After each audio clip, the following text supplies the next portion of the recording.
இப்ப நீங்க சொல்றத பார்க்கும்போது, முக்காவாசி இந்த உறவினர்கள் தான் பண்றாங்களா? கண்டிப்பா. உறவினர்கள், கள்ள தொடர்புல இருக்கிறவங்க. கள்ளத்தொடர்புனா எப்படி? அதுதான். இப்ப ஹஸ்பண்டுக்கு தெரியாமயே வச்சுக்கணும். என்ன தெரியுமா சொல்றாங்க? இன்னொருத்தவங்க வந்து ஃபோர்ஜரி பண்றவங்க, ஓப்பனா நான் சொல்றேன். 3 நாள்ல முடியும், 4 நாள்ல முடியும், 7 நாள்ல முடியும், 11 நாள்ல முடியும்னுவாங்க. ஆனா எந்த தெய்வமே கெட்டதுக்கு வந்து தொண போகவே போகாது. ஏவல் முத்தம்போது என்ன ஆயிடும் அப்டின்னா, திடீர்னு வந்து அவங்க ஒரு ஹார்ட் அட்டாக் வர மாரி இறந்து போறது. இல்ல ஏவல் ஸ்டார்ட் ஆகுது அப்டின்னா, அவங்க வீட்ல என்ன ஜீவ ராசி இருக்குதோ அது எல்லாமே இறந்துட்டே வரும். இப்ப இதுல மாந்திரீகத்துல இறங்குறாங்க அப்படின்னா ஒண்ணுமே இல்லையா, ஒரே ஒரு ஊமத்தங்கா போதும்.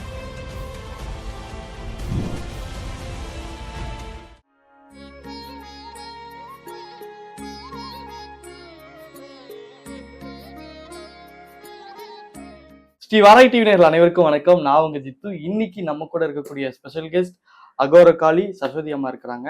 வணக்கம் மேடம். வணக்கம் ஐயா. எப்படி இருக்கிறீங்க? நல்லா இருக்கு. சந்தோஷம். இந்த இடம் பார்க்கும்போதே ஒரு வைப்ரேஷனா இருக்குது. ஸோ அந்த இதெல்லாம் பார்க்கும்போது, உங்க பின்னாடி இருக்கிறதெல்லாம் பார்க்கும்போது எனக்கு ஆமா. கொஞ்சம் ஜர்க்கா இருக்கு. ஸோ இத பத்தி நான் நெறைய விஷயங்கள் இந்த வீடியோ மூலியமா நான் நெறைய கேட்டுக்கணும்னு நான் நெனைக்கிறேன். ஆடியன்ஸ்க்கும் நெறைய விஷயம் தெரிஞ்சுக்கணும்னு நான் ஆசைப்படுறேன். முதல்ல இந்த மாந்திரீகம், தாந்திரீகம் அப்படின்ற மாரி விஷயம் இருக்குல்ல. ஸோ கண்டிப்பா. அத பத்தி நம்ம பேசலாம். மாந்திரீகம்னா என்ன? தாந்திரீகம்னா என்ன? இப்ப 2மே ஒண்ணா? இல்ல. இப்ப தாந்திரிகம் அப்படின்றது வந்து பரிகார பூஜைகள். ம். இப்ப மாந்திரிகம் அப்படின்றது வந்து இப்போ ஒருத்தவங்கள வந்து நம்ம அழிக்கணும். ம். நன்மைக்கும் இருக்கு. ம். நன்மை அப்படின்னா, இப்ப நம்ம பாதிக்கப்பட்டவங்கள வந்து வெளிய எடுக்கிறது வந்து நன்மை. ம். தீமைன்றது வந்து ஏவல் ஏவி விடுறது, பில்லி சூனியம் வைக்கிறது, ஒருத்தவங்கள அழிக்கிறது, அது வந்து பார்த்தீங்கன்னா தீமை. ஓகே. இப்போ இங்க நெறைய இதெல்லாம் பார்த்தேன். இங்க கோல் இருக்கு. அப்புறம் அது ஒண்ணு இருக்கு. அப்புறம் இந்த பொம்மை மாரிலாம் இருக்குல்ல. ஸோ இதெல்லாம் என்ன மேடம் இதெல்லாம்? இவங்கலாம் வந்து யட்சினி, மோகினி அந்த ஓ! மாதிரி வந்து அம்மாக்கு கீழ வேலை செய்றவங்க. ஓ! Okay, okay. இப்போ ஒருத்தவங்க வந்து உங்ககிட்ட வந்து இப்போ நான் வந்து ஒரு கெட்டதா சொல்றேன்னு வைங்களேன். ம். அவர் வந்து பிசினஸ்ல எனக்கு போட்டியா இருக்காரு. அவர் வந்து தோத்தரணும். அவர் வந்து இல்லாம பண்ணிடணும்னு நான் உங்ககிட்ட வந்து கேட்கிறேன் அப்படின்னா, உங்களோட பதில் என்னவா இருக்கும்? நான் வந்து என்ன சொல்றேன் அப்டின்னா, போட்டி இருக்கலாம். ஆனா பொறாம இருக்கக்கூடாது. ஆ. ஒருத்தவங்கள அழிச்சு தான் நம்ம போனோம் அப்டின்னா, அது அப்டியே அகைன்ஸ்ட் நம்மகிட்ட வந்து திரும்பும். அது ம். வந்து தவறு. ம். நீங்க வந்து பிசினஸ் பண்ணணும். நான் அதுக்கு என்ன பண்ணலாம்? ம். நெறைய விஷயங்கள் இருக்கு. இப்ப நீ வளர்ச்சி ஆகணுமா? உங்களுடைய காலம், நேரம் அதெல்லாம் நம்ம வச்சு ஒரு மையம் ம். இல்ல. அதுக்கேத்த மாதிரி வந்து ஒரு சில விஷயங்கள் தாயத்தோ, காப்போ அந்த மாரி நம்ம வந்து பண்ணலாம். ம். ம்.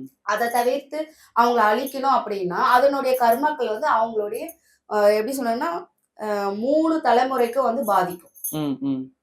உங்கள தேடி அப்படி வந்திருக்காங்களா? இவங்க வந்து நல்லா இருக்கக்கூடாது. இவங்க ஒரு கொஞ்சம் கண்டிப்பா. கெட்டது. கண்டிப்பா வந்திருக்காங்க. 100% அதுக்கு தான் வருவாங்க நெறைய பேரு. ஐய்யய்யோ! என்னென்ன மாரியான விஷயம்லாம் எடுத்துட்டு வராங்க? என்னென்ன மாரி விஷயம் பார்த்தீங்கன்னா, இப்போ ஒருத்தவங்க கஷ்டப்பட்டு வெளியூர்ல இருந்து சம்பாதிச்சு இடம் வாங்கி வீடு கட்டியிருப்பாங்க. ம். அது இன்னொருத்தவங்களுக்கு வந்து பொறாமை. அவங்களுக்குள்ளேயே, அவங்க ரிலேஷன்குள்ளேயுமே வந்து இருக்காங்க. அவங்க வந்து அழியணும். ஒரு கால் கை வந்து விழுகணும். ஐய்யய்யோ! அவங்க சொத்து எங்களுக்கு வரணும். ஆ, ஆ, அதுக்கு வந்து அவங்களுக்கு வந்து பில்லி சூனியம் பண்ணணும். ஆ. நாங்க வந்து என்ன பேசினாலும் அவங்க வாயே தொறக்கக்கூடாது. ம், ம். அந்த மாதிரிலாம் வருவாங்க. ஓகே. அந்த மாரி வரவங்களுக்கு நீங்க என்ன பதில் சொல்லுவீங்க? அந்த மாரி வரவங்களுக்கு வந்து நம்ம என்ன பதில் சொல்றோம்னா, கெட்டது கிடையாது. ம், நன்மைக்கு வந்து நம்ம செஞ்சு குடுக்குறோம். ம், கெட்ட விஷயத்துக்கு இங்க இடமே இல்ல. ம், ம், ம். ஒருத்தவங்கள அழிச்சு நம்ம பண்றோம்னா, அதோடைய பாதிப்பு இன்னும் அதிகமா இருக்கும். நிச்சயமா. அது நெறைய பேருக்கு தெரிய மாட்டேங்குது. நம்மள பொறுத்தவரைக்கும் நம்ம போறோம், நமக்கான விஷயம் கிடைச்சா போதும். ம், அப்படிதான் இப்ப வந்து வாழ்ந்துட்டு இருக்காங்க. அதுல என்ன பாதிப்பு இருக்குன்றத வந்து யாருமே பார்க்கறது இல்ல. ம். இப்ப நீங்க சொல்றத பார்க்கும்போது, முக்காவாசி இந்த உறவினர்கள் தான் பண்றாங்களா? கண்டிப்பா உறவினர்கள், கள்ள தொடர்புல இருக்கிறவங்க, கள்ளத்தொடர்புனா எப்படி? ஹஸ்பண்ட் இருக்கும்போதே இன்னொருத்தவங்க கிட்ட போறது. ஆ. வைஃப் இருக்கும்போதே இன்னொருத்தவங்க கிட்ட போறது. இல்ல மேம். கள்ளத்தொடர்புனா எனக்கு தெரியும். இப்போ அவங்க எந்த மாரியான உதவி உங்கள தேடி வராங்க? இப்ப அப்படின்றாங்க. அதுதான். இப்ப ஹஸ்பண்டுக்கு தெரியாமயே வச்சுக்கணும். ஓ! Okay, okay. ஹஸ்பண்ட் வந்து வாயே தொறக்கக்கூடாது. எனக்கு அதுக்கு வசியமா இருந்து வேணும். ஓ! இப்படிலாம் கேட்கறாங்களா? கண்டிப்பா. ஆ. வசியம் மை வேணும். ஓகே. அவங்க வாயே தொறக்கக்கூடாது. ம், அந்த மாரி எனக்கு பண்ணி குடுங்க. ம், ம். அப்படி வருவாங்க. ஓகே. இப்போ நீங்க சொல்லிட்டீங்க, நான் அந்த மாரிலாம் பண்றதில்ல. நான் நேர்மையா தான் பண்றேன். ஆமா. நல்லதுக்கு மட்டும் தான் பண்றேன் அப்படின்னு சொல்றீங்க. இப்போ உங்கள இல்லாம, வேற ஒருத்தர்ட்ட போனா நடக்கும் அப்படின்னு, வேற ஒருத்தர்ட்ட போறதுக்கு வாய்ப்புகள் இருக்கா? அந்த போறாங்க. மாரியும் பண்றாங்களா? நெறைய பண்றாங்க. ஓ! என்ன தெரியுமா சொல்றாங்க? இன்னொருத்தவங்க வந்து ஃபோர்ஜரி பண்றவங்க, ஓப்பனா நான் சொல்றேன். 3 நாள்ல முடியும், 4 நாள்ல முடியும், 7 நாள்ல முடியும், 11 நாள்ல முடியும்ன்னுவாங்க. ஆனா எந்த தெய்வமே கெட்டதுக்கு வந்து தொண போகவே போகாது. ம், ஏமாத்துறவங்க வேணா அந்த மாதிரி சொல்லி பைசா வேணா புடுங்கிப்பாங்க. ம், அதனால அவங்களுக்கு எந்த ஒரு யூஸுமே கிடையாது. ம், ம். சோ நீங்க சொல்லும்போது என்ன புரியுது அப்படின்னா, நம்ம என்ன இருந்தாலும் நேர்மையா நினைச்சாதான். கண்டிப்பா. ஆனா இதுல சொல்லும்போது சில பேர்லாம் சொல்றாங்க, எனக்கு வந்து பில்லி சூனி வச்சுட்டாங்க, எனக்கு வந்து மாந்திரி வச்சுட்டாங்க அப்படின்னு சொல்லதானே செய்றாங்க. அது உண்மைதான் ஐயா. ம், பில்லி சூனியம்ன்றது ரொம்ப கொடூரமான ஒரு விஷயம் அது. ம், அது வந்து இருக்கிறதுலயே இப்ப ஒருத்தவங்க வந்து என்ன பண்ணுவாங்க அப்படின்னா, ஒரு பன்னிய வந்து பலி குடுக்குறாங்க. அந்த பலி குடுத்த உடனே அது என்ன ஆகும் அப்படின்னா, இப்ப ஒரு உதாரணத்துக்கு வந்து ஒரு கருங்குட்டி சாத்தான் நம்ம வச்சிருக்கோம். ம், கருங்குட்டி சாத்தான்ல நல்லதும் இருக்கு, கெட்டதும் இருக்குது. ம், ம், அப்ப நம்ம ஒரு ஏவல் ஏவி விடும்போது, ஒரு உயிர பலி குடுத்து நம்ம வந்து ஏவி விடுறோம். ம், அவங்களுடைய காலடி மண்ணு, ம், அவங்க தலைமுடி, ம், நெகம், துணி, ஃபோட்டோ இந்த மாரிலாம் வச்சு நம்ம பண்ணும்போது என்ன ஆகும்னா, ஒரு பன்னி போய் ஒரு கால கடிச்சா எப்படி இருக்குமோ, ம். அதே பல்லு அச்சு அவங்க கால்ல வந்து இருக்கும். ஓ! காலடி மண் எடுத்து பண்ணும்போது. ம், ம், அப்ப அது நாள்பட நாள்பட என்ன ஆகும்னா, ஃபர்ஸ்ட்டு சின்னதா ஒரு வேர்க்குருக்கோப்புல மாரி வரும். ம், அது அப்படியே கண்ணு எப்படி சொல்றேன்னா, கண்ணீர் மாதிரி பெருசாகும். ம், அப்புறம் அதுலேருந்து புழு வர ஆரம்பிக்கும். கால் அழுகும். உயிரே போகக்கூடிய விஷயம்லாம் அதுல நெறைய இருக்கு. ம். ஏவல் முத்தம்போது என்ன ஆயிடும் அப்படின்னா, திடீர்னு வந்து அவங்க ஒரு ஹார்ட் அட்டாக் வர மாரி இறந்து போறது. இல்ல ஏவல் ஸ்டார்ட் ஆகுது அப்படின்னா, அவங்க வீட்ல என்ன ஜீவ ராசி இருக்குதோ, அது எல்லாமே இறந்துகிட்டே வரும். ம், ம். மீனா இருக்கட்டும், பூனையா ஆமா. இருக்கட்டும். மீனா இருக்கட்டும், மாடா இருக்கட்டும், பால் கறக்கிற மாடு மொதற்கொண்டு இறந்து போகும். ம், ம், பாம்பு அவங்க வீட்டுக்குள்ள அதாவது எப்படின்னா, கெட்ட விஷயமா விஷம் அதிகமுள்ள பாம்பு வர ஆரம்பிக்கும். ம், எங்க பார்த்தாலுமே அவங்க வீட்ல சம்மந்தம் இல்லாம ஒரு முடி இருக்கும். துர்நாத்தம் அடிக்க ஆரம்பிக்கும் அவங்க வீட்டுக்குள்ள ஃபுல்லா. ம், அவங்க மேலயே ஒரு கவுச்சி ஸ்மெல் வரும். ம், ம், அவங்களுக்கே அது வந்து புரியாது. சில பேருக்கு வந்து பார்த்தீங்கன்னா, அவங்களுடைய உயிர்நிலையிலலாம் பார்த்தீங்கன்னா, கட்டி மாரி உருவாகும். ம், ம், தெரியவே தெரியாது. நிக்காம உதரப்போக்கு போகும். ம், ம். கர்ப்பப்பையில பண்ணிட்டாங்கன்னா. அந்த மாரி நெறைய விஷயங்கள் வந்து இருக்கு. ஓகே. இப்ப கடவுள் நம்ம கும்புறோம். நம்ம வந்து எல்லாருக்கும் ஒரு இஷ்ட தெய்வங்கள் இருக்கும். அவங்கவங்க கஷ்டங்கள நினைச்சு கடவுள்ட்ட வேண்டுவாங்க. கடவுள் வந்து நல்லது பண்ணுவாங்கன்ற நம்பிக்கை ஒண்ணு கண்டிப்பா. பண்ணுவாங்க, இல்ல பண்ணுவாங்கன்னு நம்பிக்கையில வாழ்வாங்க. ஆமா. இப்படிதான் பெரும்பாலும் ஆன்மீகத்துல எல்லாரும் இருக்கிறது. இப்போ அதெல்லாம் வேணாம். நான் குறுக்கு வழியில நான் வந்து இந்த மாரி மை வச்சோ, மாந்திரீகம் பண்ணியோ, நான் வாழ்க்கையில வந்து எனக்கு புடிச்சத நான் செஞ்சிரலாம். மத்தவங்களுக்கு வந்து தீங்கும் நான் ம். விளைவிக்கலாம் அப்படின்னு நெனைக்கிறாங்கல்ல. ம். இந்த மனநிலையை நீங்க எப்படி பார்க்குறீங்க? அது நான் வந்து தவறா தான் ஐயா பார்க்குறேன். ஆ, 4 அடி கூட அடிச்சிரலாம் ஒருத்தவங்கள. ஆ, ஆனா ஒருத்தவங்கள நம்ம அழிச்சு தான் முன்னாடி வரணும் அப்டின்னா, ம். அது ரொம்ப தவறு. ஓகே. மாந்திரிகம்ன்றது வந்து ரொம்ப புனிதமான ஒரு விஷயம், ஒரு கலை. ம், ம், அந்த கலை வந்து எப்படி சொல்லலாம் அப்டின்னா, அம்மா வந்து பார்த்தீங்கன்னா 10 மாசம் தான் வந்து கரு வயித்துல சுமப்பாங்க. ம், இது அதுக்குமே மேல. ம், ம், எந்த விஷயம் நம்ம நன்மையா எடுத்து பண்றோமோ, அது அனைத்துமே நன்மையா வரும். ம், கெட்ட விஷயமா போறாங்க அப்டின்னா, அது அவங்களுக்கு ஆப்போசிட்டா மாறிடும். ம், மாந்திரிகம் அப்படி ஒரு மைய நம்ம வந்து ஒரு விஷயம் நம்ம ரெடி பண்றோம் அப்டின்னா, நம்ம வந்து சும்மாவே எந்த ஒரு பொருள வச்சு பண்ண முடியாது. ம். அதுக்கான ஒரு சில விஷயங்கள், தேவதைகள முதல்ல அவங்க கிட்ட நம்ம வந்து கேட்கணும். அவங்களுக்கு ஒரு பூஜை போடணும். அவங்க கிட்ட இருந்து உத்தரவு வரணும். என்ன மூலிகைன்றத அந்த தேவதை தான் நமக்கு காமிச்சு குடுப்பாங்க. ஸோ அந்த மூலிகைக்கு வந்து சாப நிவர்த்தி பண்ணணும். ம். திருப்பி அதுக்கு உயிர் குடுக்கணும். அதோடைய வேர் ஆறாம எடுக்கணும். அந்த மாரி நெறைய விஷயங்கள் வந்து இருக்கு. அருமை. இப்ப மாந்திரீகத்துல நீங்க நன்மைகளும் பண்றீங்க அப்படின்ற மாரி ம். சொல்லியிருந்தீங்க. எந்தெந்த மாரியான நன்மைகள நீங்க பண்ணிட்டு இருக்கீங்க? நான் பண்றது வந்து பார்த்தீங்கன்னா, குழந்தையே இல்லம்மா எனக்கு. ம். 15 வருஷமா இல்ல. எனக்கு 10 வருஷமா இல்லம்மா. நான் என்ன சாப்பிட்டாலும் எனக்கு கிளியர் ஆகல. அவங்க. இன்னொருத்தவங்க பிசினஸ்ல ரொம்ப நல்லா இருந்துட்டு திடீர்னு கீழ போயிடுவாங்க. அவங்களுக்கு. அதே மாதிரி வந்து பார்த்தீங்கன்னா, இந்த ஹஸ்பண்ட் அண்ட் ஒய்ஃப்குள்ள வந்து எந்த நேரம் சண்டை வந்துகிட்டே இருக்கும். ம். அவங்களுக்கு சரி பண்ணி விடுறது. தொட்டதுக்கெல்லாம் சண்டை போட்டுட்டே இருப்பாங்க. சண்டை சின்ன போட்டுட்டே சின்ன இருப்பாங்க. விஷயங்களுக்கெல்லாம். ஆமா. அவங்களுக்கு. அதே மாரி பிரிஞ்சவங்க வந்து ஒண்ணு சேர்க்கிறதுக்கு. ம். ஒரு தெய்வமே வீட்ல இல்ல. எனக்கு என்ன குலதெய்வமே தெரியலன்னுவாங்க. ம். அந்த குலதெய்வத்த கரெக்ட்டா நம்ம கண்டுபிடிச்சு, அதுக்கு என்ன பூஜையோ அத நம்ம செய்து குடுக்குறோம். அருமை, அருமை. கண்டிப்பா. அதே மாதிரி சில பேர் வந்துட்டு வர முடியாது. வர முடியாது இப்ப வெளியூர்ல இருக்கவங்கனாலலாம் வர முடியாது. அவங்களுக்கெல்லாம் நம்ம யாகம் மூலியமா நம்ம நல்லது பண்ணி குடுக்குறோம். ம், ம். தாயத்து குடுக்குறோம். நாங்க நெறைய விஷயங்கள் ஐயா. ஓகே. இப்ப நீங்க நன்மைகள் இதெல்லாம் பண்ணி தரேன்னு சொன்னீங்க. ம். அது எந்த அளவுக்கு அவங்களுக்குலாம் நன்மைகளா இருந்திருக்கு? எத்தன பேர் அந்த மாரி பெனிஃபிட் ஆயிருக்காங்க? நெறைய பேர் இருக்காங்க. என்ன ஒண்ணுன்னா அவசரப்படக்கூடாது. ஆ. நம்ம கருமக்கள் பொறுத்து தான் எந்த ஒரு விஷயமே நமக்கு வந்து மேல படிப்படியா வந்து குடுக்கும். என்ன கருமாக்கள்மா அப்படின்னு சொல்லி நீங்க கேட்டீங்கன்னா, இப்ப நம்ம வந்து ஒரு இடத்துக்கு போறோம். நார்மலா ஒரு ஒரு சின்னதா ஒரு பூச்சி மிதிச்சிருவோம். அது நம்மனால இறந்துரும். அதுவே ஒரு கர்மாக்கள் தான். முன்னோர்கள் சாபம் இருக்கும் சில பேருக்கு. அந்த முன்னோர்கள் சாபமே ஒரு கர்மா தான். ம், ம். அதே மாதிரி இன்னொரு விஷயம் வந்து என்னன்னு பாத்தீங்கன்னா, சில பேர் ஒருத்தவங்க கிட்ட இருந்து ஒரு பைசா வாங்குவாங்க. அது ம். குடுத்திருக்க மாட்டாங்க. நான் குடுத்தேன்னு சொல்லி சத்தியம் பண்ணுவாங்க. ம். ம். அது ஒரு கர்மா தான். இன்னொன்னு வந்து நம்ம தானம் பண்ண போவோம். ம். நம்மனால தான் தானம் பண்ண முடியல. அப்ப இன்னொருத்தவங்க தானம் பண்றதையாச்சும் நம்ம தடுக்க கூடாது. நிச்சயமா. அத தடுப்பாங்க. ஏன் குடுக்குற? ஏன் செய்ற? அதுவும் ஒரு பெரிய கர்மா அது. ம். அதெல்லாம் இருக்கு. Okay madam. இப்போ நீங்க ஒரு பிசினஸ்ல வந்து இந்த மாரி நான் மேல வர்றதுக்கு இதெல்லாம் பண்ணலாம். ம். இதெல்லாம் அதுக்கு ஒரு அவங்களுக்கு தீங்கு நடந்திருக்கும். ம். அதுக்காக பண்றாங்க.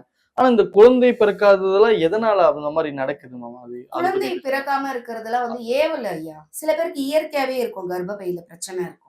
மெடிக்கல் ரீதியா பார்த்தீங்கன்னா, அதுக்கு நெறைய ஆமா. விஷயங்கள் சொல்றாங்க. கண்டிப்பா. ஆனா மாந்திரி ரீதியா என்ன காரணமா இருக்கும்னு தான் நான் கேட்கிறேன். மாந்திரீக ரீதியா வந்து பாத்தீங்க அப்படின்னா, நம்மளுடைய கரு வச்சு ஒரு சில விஷயம் கரு அப்படின்னா, இப்ப ஒரு பெண்கள் வந்து மாதவிடாய் ஆயிடுவாங்க. ம்.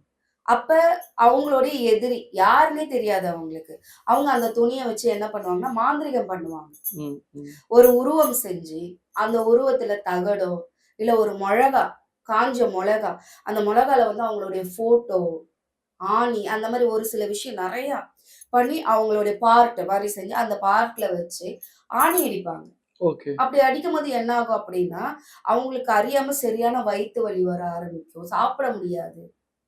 மென்சன்ஸ் கண்ட்ரோல்ஸே இல்லாம போகும். ம். சில பேருக்கு வயிறு பெருசா உபசம் ஆயிடும். அதே மாரி தவறுதலா வந்து ஈடு மருந்து உள்ள குடுத்தாலும் இந்த பாதிப்பு ஆகும். ஓகே. ஓகே. இப்ப இது வந்து பிரெக்னன்சி பத்தி நீங்க சொன்னீங்க. ம். ஹஸ்பண்ட் அண்ட் ஒய்ஃப்ல அதாவது சண்டை போடாத ஒரு ஆணும் இருக்க முடியாது. ஆமா. மனைவி இருக்க முடியாது. ஒரு குடும்பம்னா கண்டிப்பா. சண்டை இருந்துட்டே தான் ஆமா, இருக்கும். இதுதானே பொதுவா பார்க்குறோம். ஆமா. ஆனா இது கன்டினியூவா இருந்துட்டே இருக்கு. இதுக்கும் மாந்திரிகத்துக்கும் ஒரு கனெக்ட் இருக்குன்னா, நீங்க எப்படி சொல்லுவீங்க? இது இப்ப நார்மலா வந்து பார்த்தீங்கன்னா, கண் திருஷ்டி அப்படின்றதே ஒரு பெரிய ஒரு இதுதான் பாதிப்பு தான். ஸோ சில பேர் வந்து அத நிவர்த்தி பண்ணிக்கிறதுக்கு நெறைய விஷயங்கள் பண்ணுவாங்க. சில பேர் இதுக்காகவே மாந்திரீகத்துல இறங்குவாங்க. ம். அப்படியா? கண்டிப்பா. ம். இப்ப இதுல மாந்திரீகத்துல இறங்குறாங்க அப்படின்னா, ஒண்ணுமே இல்லையா, ஒரே ஒரு ஊமத்தங்காய் போதும். ம். அதே மாதிரி வெள்ளை எருக்கனுடைய அந்த கொம்பு போதும். ம். ம். அதுலலாம் ஒரு சில விஷயம் நான் ஏன் வந்து அத முழுசா சொல்ல மாட்டேங்கிறேன் அப்டின்னா, இப்ப இதுலயே போலிலாம் வர ஆரம்பிச்சுட்டாங்க. ஓகே. உண்மையா இருக்க மாந்திரீகத்துக்கும், இப்பதான் புதுசா முளைச்சு வர ஒரு மாந்திரீகத்துக்கும் நெறைய வித்தியாசம் இருக்கு. அப்ப நம்ம உண்மைய சொல்லும்போது என்ன ஆயிடுதுன்னா, அவங்க அத ட்ரை பண்றாங்க. ஓகே. ஆ. அத ட்ரை பண்ணி அது தப்பா போயிடுது. ஆ. ஆ. சோ அது தப்பா போகும்போது என்ன ஆகும்னா, இந்த அம்மா தானே சொன்னாங்க. இந்த அம்மா சொன்னத வச்சு தான் அவங்க செஞ்சாங்க. ம். ம். அப்டின்ற ஒரு கெட்ட பேரு. என்ன நாடி வாங்க. நான் நன்மைகள் செய்து தரேன். ஓகே. அதையும் மீறி உங்களுக்கு வந்து நன்மை அதாவது நான் ஒரு வாட்டி உங்களுக்கு செய்து குடுத்து முடியலையா, திருப்பி இன்னொரு வாட்டி நான் செய்து தரேன். நிச்சயமா. ஓகே. நீங்க இப்போ இந்த கணவன் மனைவிக்குள்ள இருக்கிறத வச்சு நீங்க ஒருத்தவங்கள நல்லா இருக்கிறத பார்த்தே கண் திஷ்டி ஆமா. வச்சுருவாங்க. அத வச்சு மாந்திரீகம் பண்ணுவீங்கன்னு நீங்க சொல்லியிருந்தீங்க. நான் கண்டிப்பா, அத வச்சு ஒரு சின்ன ஒரு நகைச்சுவையா நான் ஒண்ணு கேட்கிறேன். இப்ப Instagram காலமே பார்த்தீங்க அப்படின்னா, நாங்க ரொம்ப சந்தோஷமா இருக்குன்னு வீடியோல தான் காட்டுறாங்க. நீங்க நெறைய பார்த்திருப்பீங்கன்னு நெனைக்கிறேன். கண்டிப்பா, கண்டிப்பா. நெறைய ஆமா, அந்த கப்பிள் வீடியோஸ்லாம் போட்டுருக்காங்க. ஆமா. இப்ப நான் நெனச்சேன் அப்படின்னா, இப்போ இவங்க நல்லா இருக்கக்கூடாது அப்படின்னு இவங்களுக்கு மாந்திரீகம் பண்ணலாமா? கண்டிப்பா முடியுமா? பண்ணலாம் ஐயா. அவங்க ஃபோட்டோ இருந்தாவே போதும். ஓகே. ஒண்ணுமே இல்ல. அவங்க ஃபோட்டோ, அவங்க நேம் கிடைச்சாவே போதும். இத பார்த்துட்டு இருக்கக்கூடிய Instagram கப்பிள்ஸ் கொஞ்சம் நோட் பண்ணி வச்சுக்கங்க. நீங்க ரொம்ப சந்தோஷமா இருக்கிறத பார்த்துட்டு மாந்திரீகம் பண்றதுக்கு தயாரா இருக்கிறதுக்கு நெறைய கண்டிப்பா. பேர் இருக்கிறாங்கன்றத உண்மையா இருக்காங்க. ஏன்னா, இதுலயே வெறி கொண்டு இருக்கிறவங்களா இருக்காங்க. தப்பா ஓ! பண்றவங்களா இருக்காங்க. Okay, okay, okay. கேட்டா என்ன தெரியுமா சொல்லுவாங்க? "ஆ நான் வந்து என்ன ஒருத்தன் இப்படி பேசிட்டான். நான் அவன அழிச்சே ஆகணும். இவன் சந்தோஷமாவே இருக்கக்கூடாது. இவன் எப்படி சந்தோஷமா இருப்பான்?" இப்ப ஒருத்தவங்க வந்து நன்மைக்காக போடுவாங்க. "நான் இவ்வளவு கஷ்டப்பட்டு நான் வந்திருக்கேன். ம், ம், நான் இவ்வளவு கஷ்டப்பட்டேன். நான் இப்ப வீடு கட்டியிருக்கேன்." அப்படின்றதெல்லாம் போஸ்ட் பண்ணுவாங்க தான். அத இன்னொருத்தன் என்ன பண்ணுவான்? அவங்களுக்குள்ளேயே இருக்கிறவன், ம், "ஓ! ம், என்ன விட நீ மேல வந்துட்டியா? ம், உன்ன விடக்கூடாது." ம், ம். அந்த ரீல்ஸ் எடுத்துட்டு போய் எங்கள மாரி ஆளுங்க கிட்ட காமிக்கிறது. ஓ! Okay, okay. காமிச்சு என்ன பண்ணுவாங்க அப்படின்னா, "இவன் ரொம்ப வளர்ந்துட்டே போறான். இவன ம். அடக்கணும்." ஓ! ஓ! எவ்வளவு செலவானாலும் பரவாயில்லங்க. நீங்க இவங்கள முடிச்சு குடுங்க. பொறாமையில. ம். ம். அது இன்னமும் நடக்குதுங்க ஐயா. ஓகே. மீடியான்றது வந்து நன்மைக்கு தான் கொண்டுட்டு போணும். இப்போ உள்ளது பார்த்தீங்கன்னா, நன்மைன்றதே கிடையாது. ஆமா. 100%னா 10 தான் வருது. 90% வந்து பார்த்தீங்கன்னா, நெகட்டிவ் தான். நிச்சயமா. இப்ப நீங்க சொன்னீங்க, இதெல்லாம் நாங்க பண்ணல. ஆனா யாரோ ஒருத்தவங்க பண்றாங்க. கண்டிப்பா. கெட்டது என்னென்ன வேணுமோ அவங்க தான் ஆமா. பண்றாங்க அப்படின்னு நீங்க சொல்றீங்க.